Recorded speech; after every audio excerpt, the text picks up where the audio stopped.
Welcome back to Unfiltered Unspoken Podcast. And I see I did put a little glitch in the video, and I want to apologize in advance.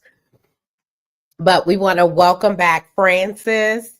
She is back for part 2 because we could not get everything on part 1. So we are going to talk about her deafness and working financially, but we're not going to go into it. We're going to let her get into that. I want to bring Frances up. If you could introduce yourself again, Frances, and then, as you know, City Sid is going to kick off that first question. Thank you, ladies. Hi, everybody. So yes, I'm Frances Helena. I'm based in Australia, but I also live in London at the same time. And I am the founder and CEO of Beautifully Diverse Fashion, where we are a social enterprise that supports domestic violence victims, victims of sexual abuse and discrimination.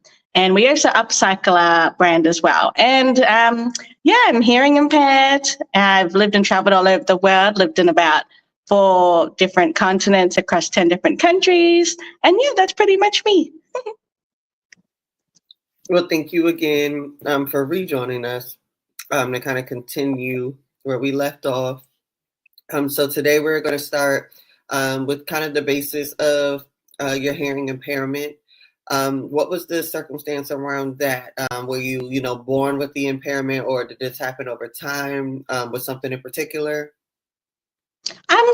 Nora, I wasn't actually born with it. So it's actually kind of, interesting, because a lot of the time when people are hearing impaired, it's either because they're older or, they were born with it. So I wasn't actually born with it. I could hear pretty much everything. If all the sound in the room was up and people are talking, I could just hear your conversation. But I actually don't know what happened. But as I got older, by the time I was 25, I had already lost 50% in both ears. And so I think that might have been from working at, used to work in V8 supercars, just as a hostess, like hospitality, that sort of thing, as a waitress. So would be waiting tables on corporate businesses. So it could be that, maybe loud noises, concerts. I love music.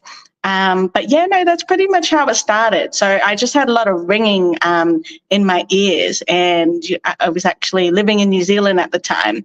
And so when I went to the audiologist, they said that I'd already lost 50%, and I was only 25. And so you can imagine being 25, your whole world shuts down, because you're not used to this new thing that's happened in your life. And at the time, there wasn't enough funding for people my age. They didn't have anything. And so, a lot of the funding goes towards elderly people or children. And so, as time went on, so I think it was by the time 2018, I ended up getting my first set of hearing aids, which cost about $3,000. That's Australian dollars, I should say. And so that was the batteries are basically, you change them every day. But now I've got rechargeable ones. But yeah, no, otherwise, it's just basically something that's just in the ear. You've got like a sound wave, and I'm honestly still learning how the ear works, to be honest. So, but it's basically connected to the outer or the middle ear. So there's like a whole sensory thing inside the ear that just changes what you do, and it's all connected to the brain. So that could probably eventually affect my speech. So that was a big thing for me, since I love talking. So I don't know how that's going to go, but some people say they could sort of hear the effects of my speech being, difficult. Okay, so I wanted to ask, how did that change your life, going from hearing to impaired? There had to be some changes and adjustments. Can you talk about that a little bit? Oh, yeah, definitely. I think, hearing is one of the main senses, right? Everybody, they always tell you the 5 senses and everything. And, for me, I was really depressed, because I was like, oh my God, I'm not going to be normal, all this sort of stuff. Because I was like, how do I do stuff and not hear, So I was working basically in hospitality, and it's not like I couldn't do the job, a 9-to-5 job. My issue was that I couldn't hear. And, depending on the level of hearing loss that you have, so your hearing aids can range from $3,000 to about $10,000. And, not everybody has that kind of money, you know what I mean?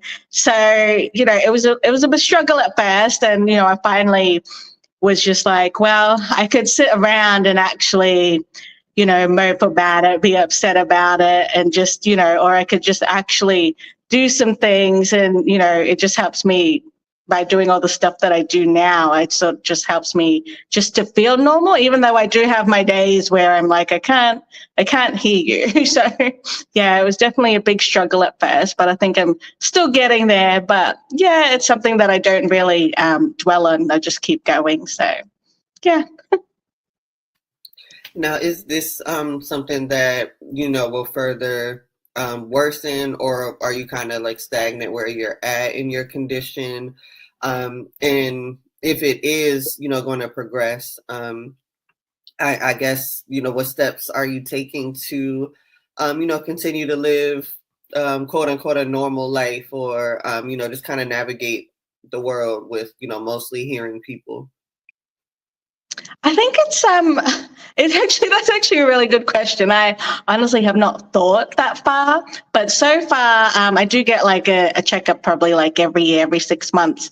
And so far my hearing is pretty much still the same. I was hoping that it would get better or something. I know, I've seen and been reading stuff where you might be able to naturally reverse it, but that's a whole nother story. So, as for the future, I really don't know, really. I just want to do so many things. I don't know if it's going to get worse, but it's still something that I'm really just, still looking into and trying to figure out at the same time, and seeing if I can get better quality hearing aids as well, even though these ones now are pretty good.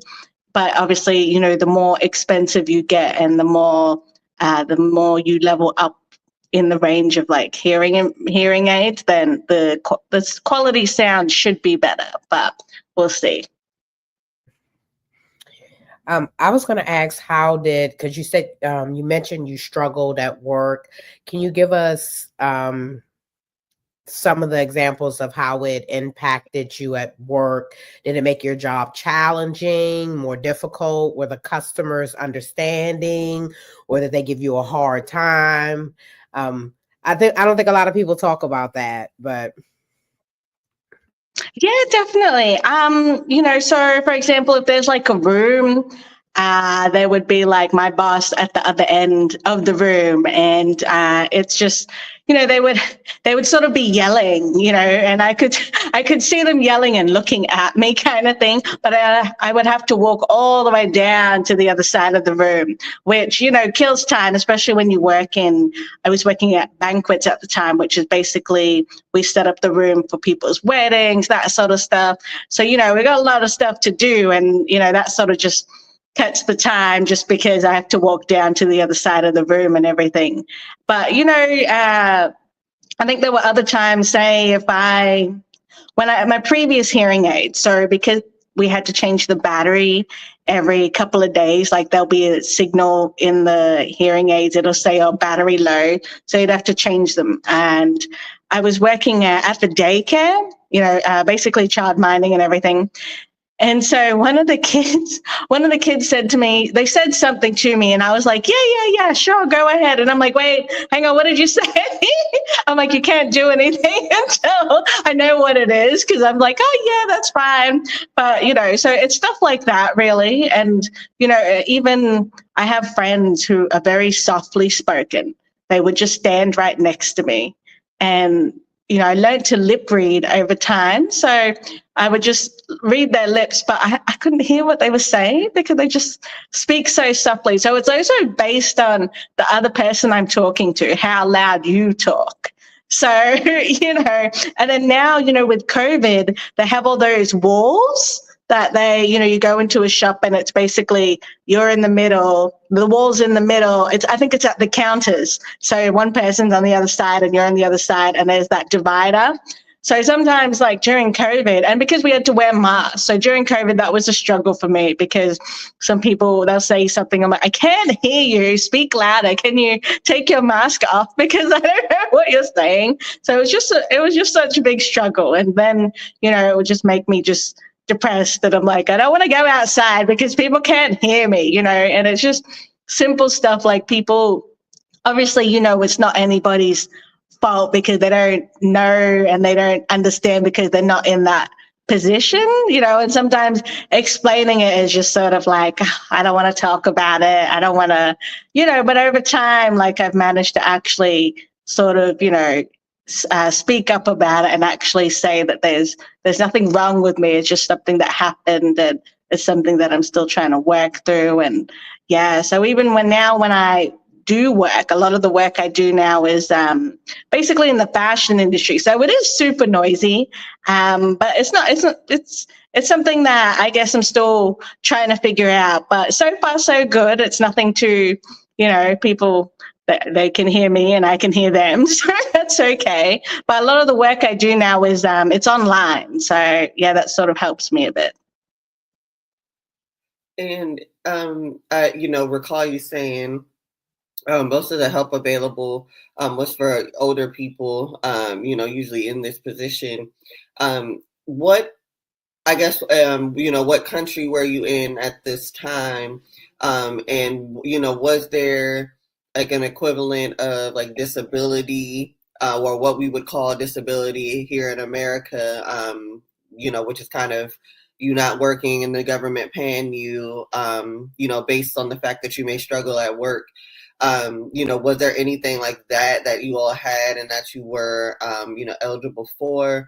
And if not, how was it that you were able to afford or, try to afford everything that you needed due to the condition? So when the first set of hearing aids that I got, we ended up fundraising. So I had to fundraise the money for it. So that was about $3,000. So that was 2018. Yeah. And so, in Australia, we've got a company called NDIS, which is National Disability Insurance Scheme. So there were certain things that, I'm actually not too familiar with it, but I know you can apply. But I know previously they said that I wasn't eligible for it because I didn't meet there was like a certain standard. And because I was sort of like below the standard, I couldn't like get anything. But now it's sort of changed a bit and I have to look into it actually to see if I can apply for it. But yeah, no, they've actually got some stuff for, people with a physical disability and like our government's pretty good. Like they have, we call it Centrelink, which is basically what some people like to call the dole, but I think people sort of miss the understanding of how it works. It's basically, for example, if you're not working, the government will give you a certain set of money, but you have to do certain things in order to get that money. So, for example, you have to basically apply for jobs, look for work, and there's a certain set of criteria that you need to do, like you need to apply for, say, maybe 10 or 20 jobs, and you actually have to show proof that you've actually done it. And so then, only then, when you comply with all that, then you get the money. And it's the same if you're studying, you can get some support if you're studying as well. I think if you're single parent, you can get some, like I know some friends who have gotten things like that as well. So there's quite a whole range that you can get in Australia. But for this in particular, so the new set of hearing aids that I've got now is with it's called Audica.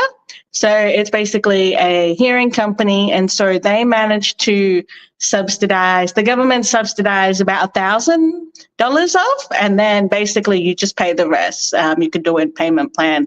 And so I actually finished paying that plan not too long ago. So yeah, that's pretty much how we ended up getting these hearing aids. Otherwise, in general, yeah, we could not afford this because it's just me and my mom is a single parent, so it's pretty tough on her. Wow, it's surprising that it makes it so difficult to get hearing aids, something that you really, really, really need. Wow. I was going to ask, during the time you said that during COVID, you struggled hearing people and you couldn't lip read. Did you ever learn sign language? Well, that's actually a good thing because I had always seen sign language like on TV, and obviously it is for hearing impaired people, but because I didn't really, I became hearing impaired at a time later on in life, so that was never really a thing for me. Whereas I know people who are hearing impaired from when they're little, they sort of, they learn all those sorts of things here. So sign language is actually something that I'd like to learn. It's on my list to do. And, I wasn't too sure how my hearing will develop, over the next 5-10 years and what it's going to look like. So that's definitely something on my list. But no, lip reading just became just a thing. And sometimes it's a little awkward sometimes though, because you're trying to listen to the conversation, but you're trying to like watch what the person is saying. So you're just sort of staring at the person's lips, even though, when you have a general conversation, you look at the person's eyes and you talk to them and, that sort of thing. So sometimes it's a little awkward. So you sort of have to sort of look at them, but look elsewhere, and you just sort of, listening. Yeah, it's the most funniest thing actually. But sometimes lip reading, you don't always get it, all the information, even though they're talking to you and you can hear what they're saying. But I guess it just depends. Well, for me personally, it depends on how loud they actually talk to me. Being as though you, spent quite a bit of time being, or having full hearing, what are some things that you've discovered that, just aren't hearing impaired friendly, or things that, you may have, simply just kind of been oblivious to until your condition come about? I think that's actually a really good question, because it's the weirdest thing that I've seen. There aren't enough resources for hearing impaired people. And I sort of feel like I really need to actually start speaking up and saying that, because for example, I go to a university and they have signs. I don't know if they have it in the States as well, but there's basically a sign that has an ear on it, and it has like a line through it. But it basically means that this particular room has a device that can connect to your hearing aids. And so sometimes when I go and check, they'll say, oh, there's nothing connected. And I said, so why does this have a sign on there saying that? Like, what's the point of having the sign? But I've been to, for example, when I lived in New Zealand, I went to university, Victoria University. They have a device that basically hooks up to your hearing aids, and it actually connects to like the whole room, which is pretty cool. And but yeah, no, so it's sort of something that I think really needs to be created, like a more awareness of, and actually spoken of. So even just I noticed though on some trains now here in Australia that, so where I live is in Brisbane. And so basically on the train, there's a map, but it shows you where you can sit, different compartments on the train. And it'll say to you, if you sit in this part of the train, you can just turn on this, it's called T it's on your phone, but basically you can just turn it on and it'll connect. And so I'm yet to try that, but I've just literally noticed that recently actually. So I think there's still a lot of work to be done in that sort of regard to like, people understanding how hearing impaired works and, creating more resources for it. So hopefully that's something we can do in the future. And so that's something that I really need to sort of get out there and help with. Mm-hmm. And I was going to ask her, I want to jump back real quick, because you mentioned that when you started to your hearing impaired, it started to affect your speech. Can you give us like an example of how you've seen the signs of your hearing, losing your hearing, and then your speech being affected? So when I first got the hearing aids, a friend of mine who was really helpful, they have a Rotary Club, which is basically like a organization, and it's basically like a charity that helps people and things like that. So he was a member. So he had helped me get these hearing aids. And so he said that he noticed my speech starting to be a bit funny and everything. And so actually it wasn't until recently when I did a podcast. I actually know it was a presentation. It was a recording for university. I could actually hear myself struggling to talk. So, I was just like, what am I going to sound like? So that sort of has me worried and everything, because I know my friend was saying that eventually I might have to go to speech therapy. And I haven't even looked into that. I don't even know what that is going to cost. But I think, I think it depends who you really talk to. Some people say they can't hear anything, but I guess if you talk to the same circle often and, the same friends and things, they'll start to notice a few things. So, I think it's good that they actually mention that, but now I can actually start to hear it in myself, just from doing presentations or just even talking on podcasts and things. And I guess, what do you feel is the hardest struggle about the hearing impairment that you've experienced, or that you feel like you might run into at some point in time?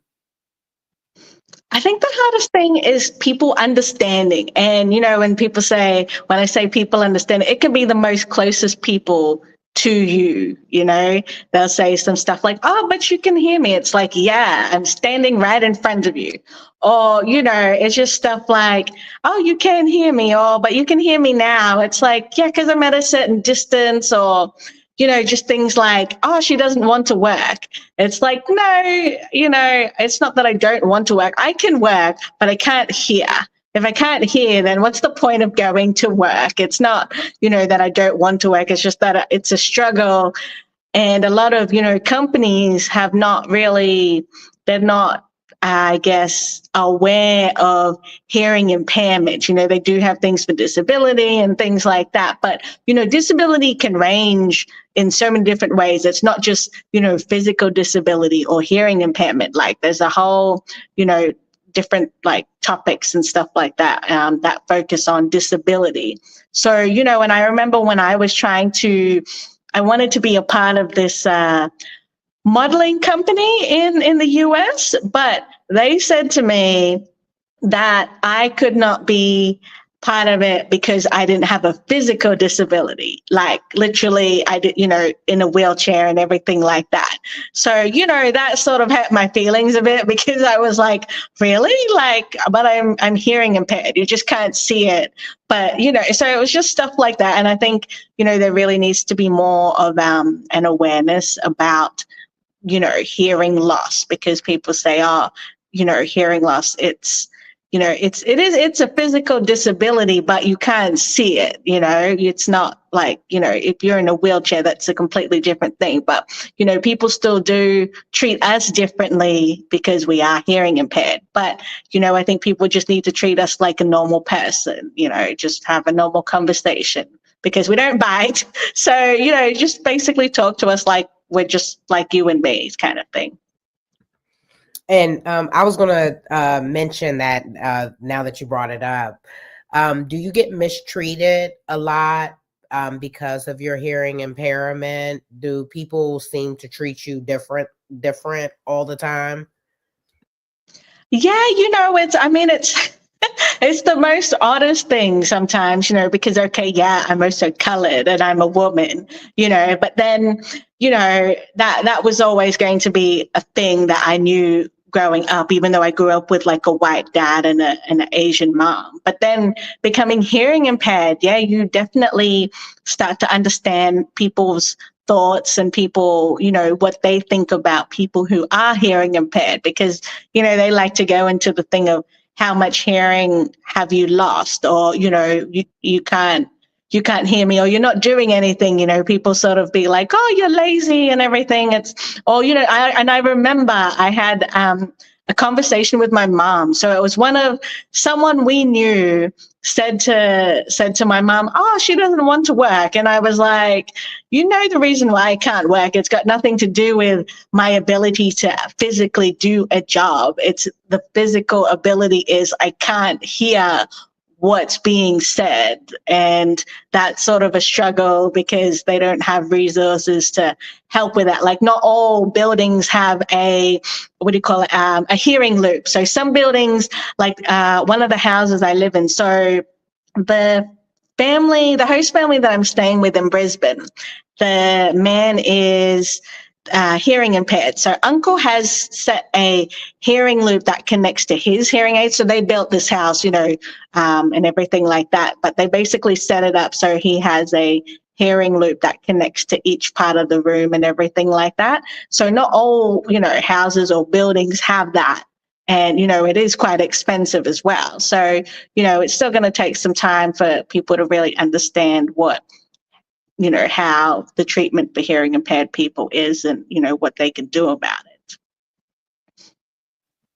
Now, have you sought out any community, within a hearing impaired, groups or friends or, just sought out anybody who kind of understands what you're actually going through or maybe have experienced it themselves?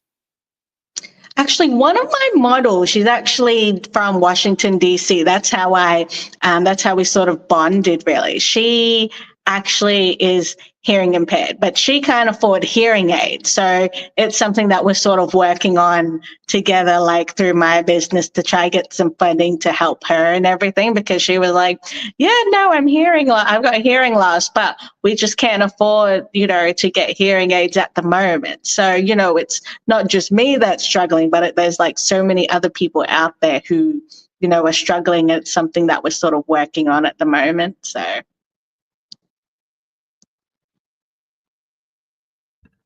Okay. All right. We thank you so much. I think you gave so much informative information. I hope that one piece of your journey is to maybe start a nonprofit or something that brings more awareness to hearing impaired or potentially help raising and funding hearing aids for those that are challenged with affording them. Just something to throw out to put on the plate. I want to jump because you go through all these loops and struggles, and then you navigate into, I don't know if this was before or after, but you ran into some financial issues. Can you talk about that a little bit more? Oh yeah, I think when you start a business, like it's a struggle. People sort of just see how it looks and how it's going to be, and they don't realize the struggle that you go through. So, for example, with the business, I love what I do, and it's not about the money. It's really about just helping people, impacting them, trying to, eventually money will come. They say if you do what you love, money's coming, and it's taken a while to get there, but. So I was staying with some friends in London.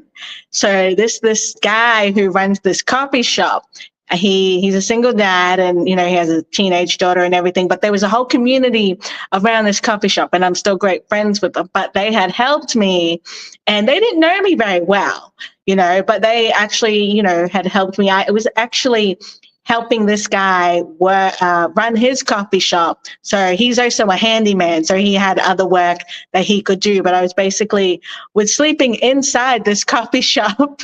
And so no one knew. There's only certain people, that would know from who were good friends with the owner and everything. So we basically would be, there's a toilet there and everything. There wasn't a shower, so I was able to go and have a shower like at other friends' houses that just live around the corner. So London, depending on where you live, but in the main city, it's sort of like New York. It's super small, so not everybody has space, And so, but I was able to stay. They had like a couch in this coffee shop. So I was able to stay there. I sort of put the pillows out, but because it's a main road. So London is similar to New York, where nothing closes down, till early in the morning type of thing. Like you can still hear cars going, buses going, that sort of thing. And so I stayed at this coffee shop for, I think, must have been at least like 3 weeks or something, 3 weeks or 2 years, because I was trying to get home to Australia. I was like, man, I need to go home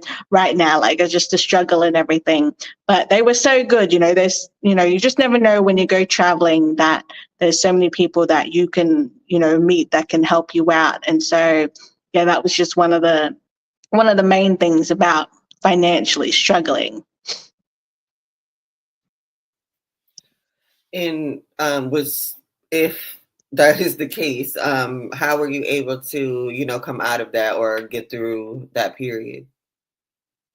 It was a really long journey for me because it was the longest that I had been away from Australia. I mean, I had lived and traveled all over the world, but this was like the first time that I had lived this far away from Australia. I lived in New Zealand for a couple of years, but, you're on the other side of the world. So from Australia to, pretty much North America or even Europe, it's a 2-day flight, so it's such a long way.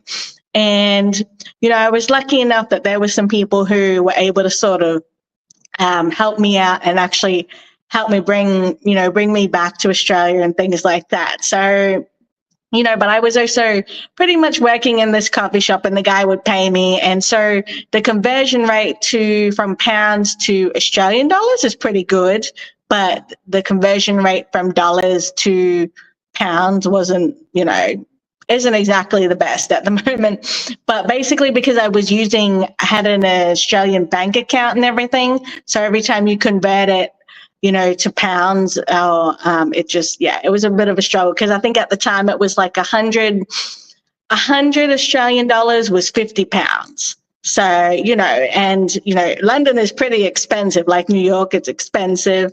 So, it was sort of one of those things where you sort of have to, budget and figure out what you're going to do. And, I was just really lucky that I, was blessed with really good friends that managed to, help out and everything. And most of these, the friends that I had in Australia who had helped out, I've known them for like years and everything.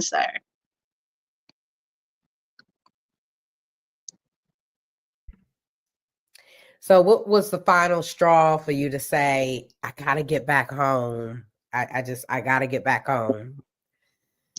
I think the biggest struggle was that, my parents aren't very wealthy, and, I have friends who have parents that'll, help them and everything like that. But I think it was just trying to figure out how to I'm an only child basically. So, that's how I grew up. But my dad has other kids from previous relationships and marriages and everything.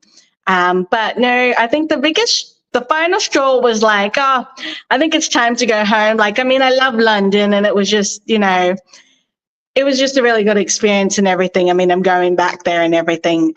But basically, I think the final straw was like, I'm opening up the coffee shop and, I sort of wanted to just sort of have me time. So it was basically I'll wake up early and, maybe 6 or 5 o'clock. And then, by the time we close it down, it's maybe like 4 or 5, or sometimes we leave it open, but it just depends on the day. It depends on the weather, that sort of thing. And, because I'm pretty much there all the time because I lived there. I had like suitcase there.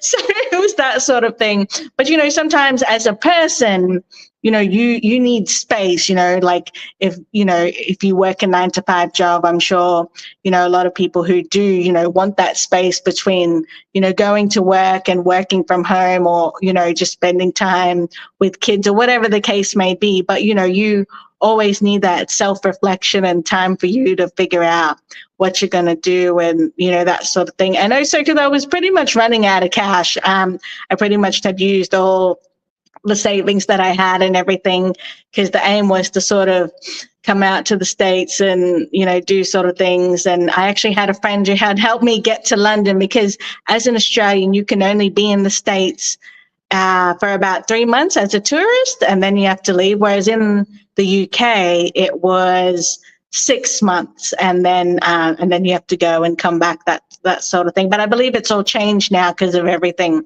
that's happening out in the world. So but the aim was basically to get my UK passport, because my dad's originally from the UK, so I could get it through him. So that's something we're working on at the moment. So that was pretty much, I think, the final straw for me, that I needed to really go home and just get back to work and save more cash and all that, and then come back and try again.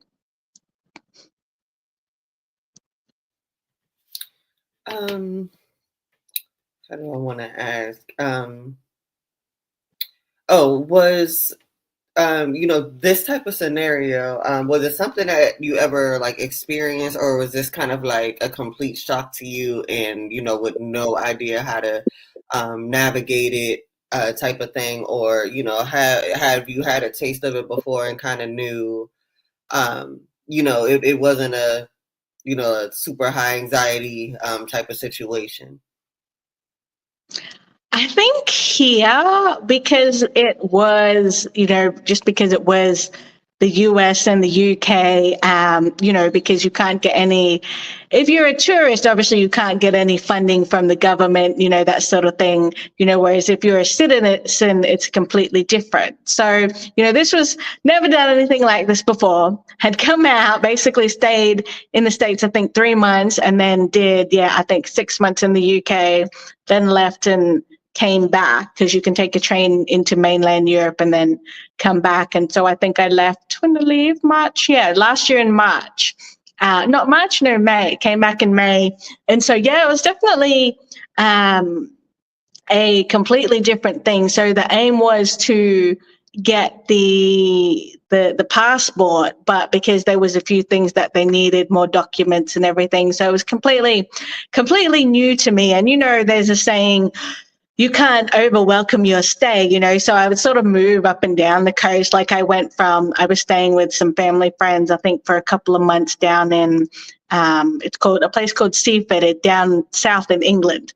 And so then from there went to London, and then ended up going to, I think, Birmingham, then went to Manchester, and then sort of went up and down the coast, really. Ended up in Scotland, up in Aberdeen, and then came back down the coast, and then stayed with a few more people in Scotland. And then, I was sort of also learning, what other things were out there. So I ended up using an app called Vinted. I think they have that in the States as well, because we don't have it in Australia, but basically in the States and in the UK, you can use Vinted, where it's basically like a secondhand clothing store. So you can basically just sell your items, and, you basically just send it off. They've got all these post boxes around, depending on where you live, you can just send it off and that sort of thing. So I was able to do that sort of thing to keep some of the money, the cash flow going. And then there was a website called Star Now, which basically it's located all over the world, but you can do so many things on it. I ended up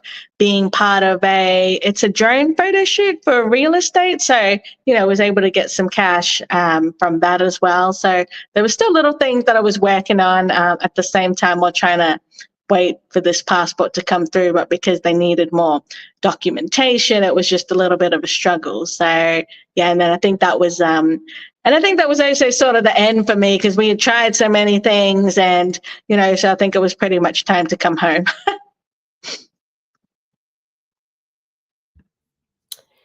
And I was going to ask, what did you learn from this whole entire situation? Did it impact your life for the good, for the bad? What were the learning curves to this?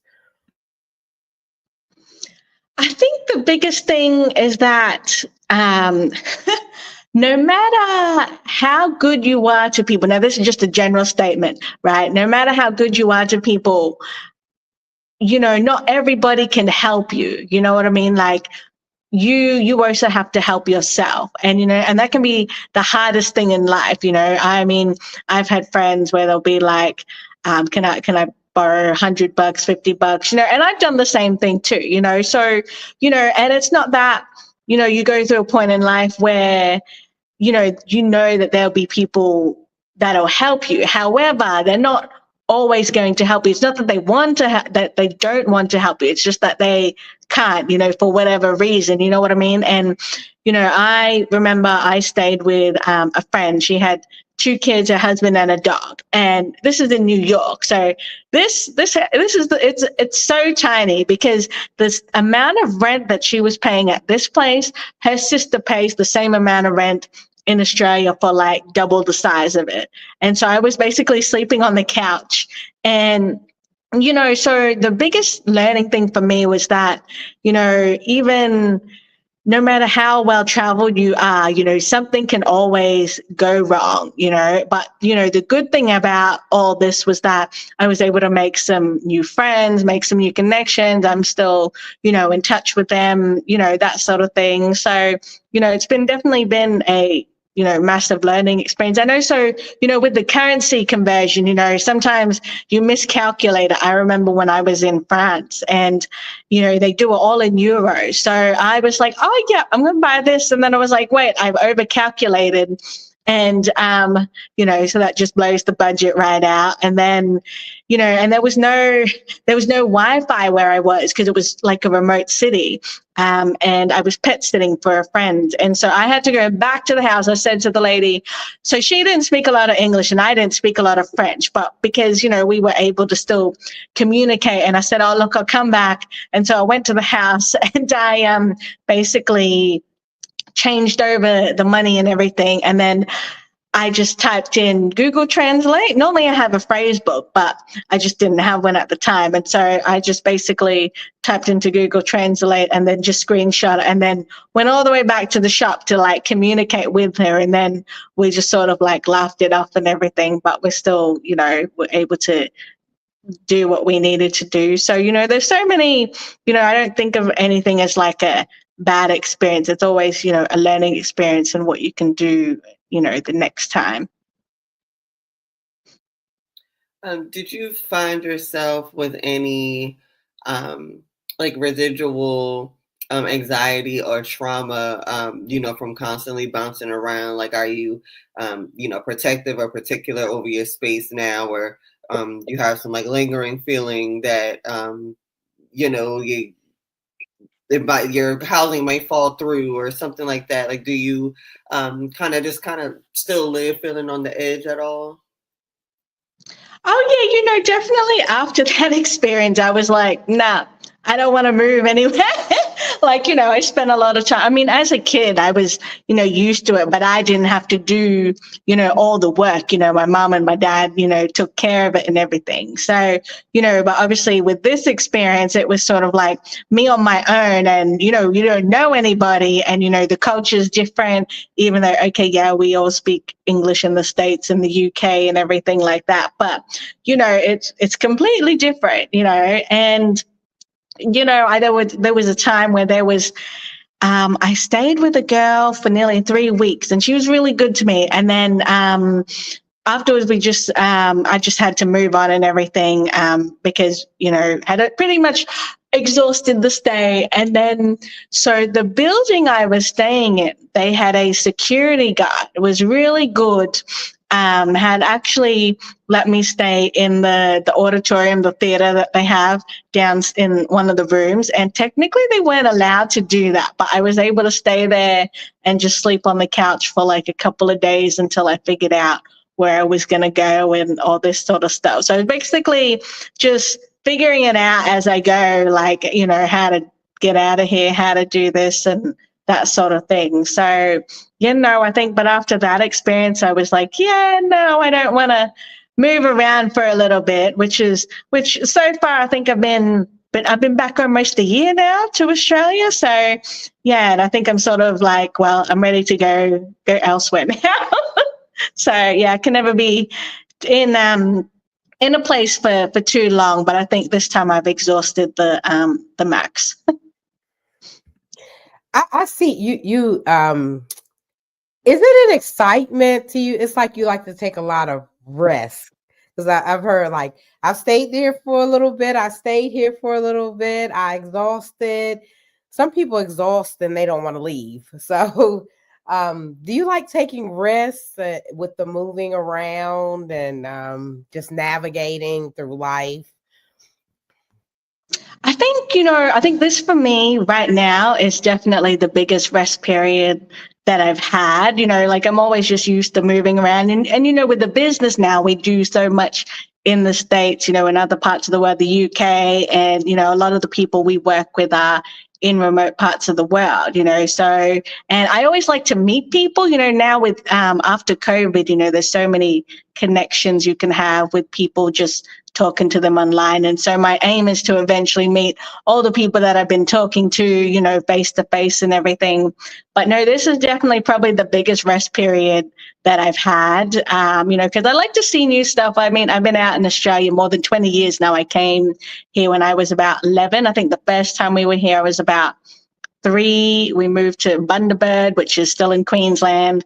We lived in Adelaide, which is part of South Australia. And then we lived in Asia for about 12 years, and we lived in Mexico, I think, for a year. So, I've sort of been used to that kind of lifestyle, moving around. And, I know some people are like, oh, why don't you have anybody in your life? I'm like, maybe because I move around a lot. But, I think, there is still have hope that there is somebody out there who will like to move around. I agree. Now, on the flip side, based off of my last question, which was, did the kind of instability of how you were living affect you negatively? On the flip side, have you found that, you feel like you can kind of navigate through any situation or get through anything, brainstorm and think your way out of certain situation just based on what you have achieved and accomplished? Oh, yeah, definitely. Because I lived in a time where technology, we didn't have apps. We didn't have, all these, what do you call them now? A camera phone type thing. You had to have a conversation with somebody and actually talk to them, So whereas nowadays everybody has sorry, I think my battery would die. So, nowadays you actually have to, everybody's so dependent on technology, and I think they miss the connection that they have with people. So I think for me growing up, it definitely is, it was definitely something that I appreciate, because now everybody's just on their phone all the time, and I think they miss the connection that they can really have with someone.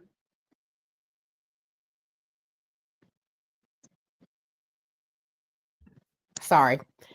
I was going to say, through all of this, navigating with the disability and just living life and just doing so much that you're doing, what would you tell someone that is struggling with a disability or hearing impairment that just feels hopeless, and you just have so much faith in you? What would you tell them to motivate themselves, to just give them that upbeat courage? I think the biggest thing is that it's going to be okay. Like, I know it's hard, but no matter what is happening in your life, you're going to get through it, whether you have a disability or not. You can overcome anything, and you just have to take one step at a time. And yeah, it's going to be okay. Throughout, you kind of answering our questions here, you mentioned a few things, that you kind of wanted to dive into or, get some boots on the ground for. What kind of things do you plan to kind of do with the new learned experience of, everything that you're going through, or everything that you have experienced? What is it? How do you, plan to either give back or, just kind of make a difference in, what you've experienced yourself? I think the biggest thing right now is we're still obviously working on the business, but because it is a social enterprise, the aim is to really get funding for, other people who are struggling, whether it's their business or whether they need hearing aids, whatever the case may be. But that was, when I set out to do all this, it was really not about the money. It was really about impacting and really wanting to change, people's lives and actually make a difference, so that their life can be better. So at the moment, that's where we're at. But like, I would love to do more things, with children. I've been working with kids for years, and then, obviously would like to do some more things with the, hearing community and everything like that. So there's quite a few things on my list, and, my background before this was criminology. So would like to end up getting practice, in that to actually advocate for, disadvantaged communities. Love it. Love it. Can you I guess talk about, because you do the clothing, the help with the clothing. Can you tell us a little bit about beautifully diverse fashion, because that is uplifting confidence? Can you tell us a little bit about that? Oh, yeah, sure. So it's basically we select people from all different backgrounds. It doesn't matter if you've had experience in this. It doesn't matter if you're a professional. I think some of the biggest people are from America's Next Top Model, Miss Universe. But we have people who've never, ever set foot on a runway. They don't even know what it looks like, But we encourage people to just try, We connect people through Zooms. We connect people just based on their personal experience. So it's really about making them feel good about themselves, whether they're domestic violence victims. I think one of our girls, she was basically, couldn't have any connection with her kids and everything. People sort of looked down on her. She was trying to advocate for her situation back in her home country, but she ended up being a favorite look for, New York Fashion Week. So it's really, things about that, that people can just, they'll really connect people together, and that sort of really makes people feel better about themselves than, their previous situation, and to know that they can do anything regardless of where they come from, what they, that sort of thing. Right. And Dimitri, I feel like your question before that kind of was, on the same scale as your closing question, but did you want to go into? Oh, yeah, sorry. No. Yeah, sure. Yeah, we're almost at time. So I guess to close out, it was kind of close. What advice would you give anyone dealing with a disability and navigating financial situations, just not to give up hope and to continue? And then Sid, you close it out.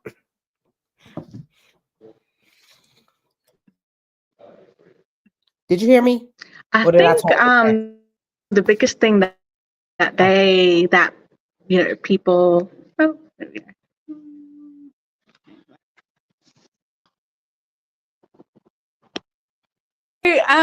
I think the biggest thing, just in general, whether you've got finances, is always start at what you can do. Sometimes we're like, oh, we want to save and put, X, Y, B, and Z towards this debt or whatever. But, you have to start small. Do what you can do for you, and there's nothing wrong with saying, no, I can't do this. Even if you put $20 a week or whatever the case may be, whether you're struggling financially and you need to pay off the debt, as long as you pay it off, it's going to be okay. But I think in general, everything in life, it's going to be okay, no matter how hard it is. Like, I have some friends recently said, oh, how do I talk to this girl? Like, I'm like, just be yourself. It's going to be okay. You don't need to do too much. Just relax. And yeah, everything you do, it's going to be fine.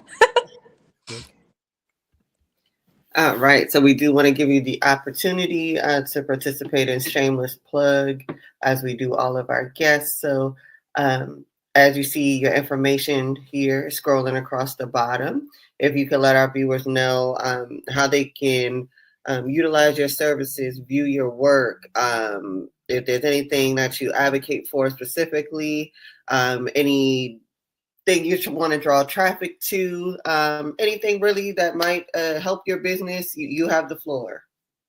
Oh, thank you. Yeah, so with Beautifully Diverse Fashion, we do upcycle a lot of clothing. So at the moment, we are working on something in the US and in the UK where I know a lot of people do clothing swaps and things. So we are working with a few communities to see if we can have like a base in the US, and then people can just donate their unwanted clothing instead of throwing it out, and then we can basically upcycle it to create new products. So that's on the list. But otherwise, yeah, from what's scrolling, you can see me on Beautifully Diverse Fashion, or just type in Frances Helena. But we are on Instagram and Facebook. And at the moment, we're part of a competition for Sustainability Fashion Week. So that's sort of going at the moment. So we're one of 3 finalists for this. And this outfit we're creating is for the second runner up of, believe it's Miss Universe, Miss Universe USA. So we're creating a dress for her. So yeah, that's pretty much where we are. Okay. We want to thank you for coming back a second time and bringing awareness, because you are a trooper. Just moving around and navigating through so much and taking those risks just to, try try without being dependent on others. A lot of people, they can't be independent. So that's a testimony, just navigating with hearing impairment and just saying, you know what, we need you, but I want to try by myself. That's a strength within you, and that's a beautiful thing. So don't change that at all. We admire what you're doing. We will be watching your work throughout. So we want to thank you for sharing your testimony on Unfiltered Unspoken Podcast, where we're going to continue to share life experiences. Ain't that right, City Sids? That's right. That's right. We want to thank y'all for tuning in. Y'all have a blessed day. And please, if you didn't see, go back and check out part 1 leading into part 2. And thank you, Frances. Thank you so much. All the way from Australia. Yes, thank you, ladies. So good to meet you and see you again. It is a pleasure. Hold 1 second, Frances. Y'all have a blessed day. Peace.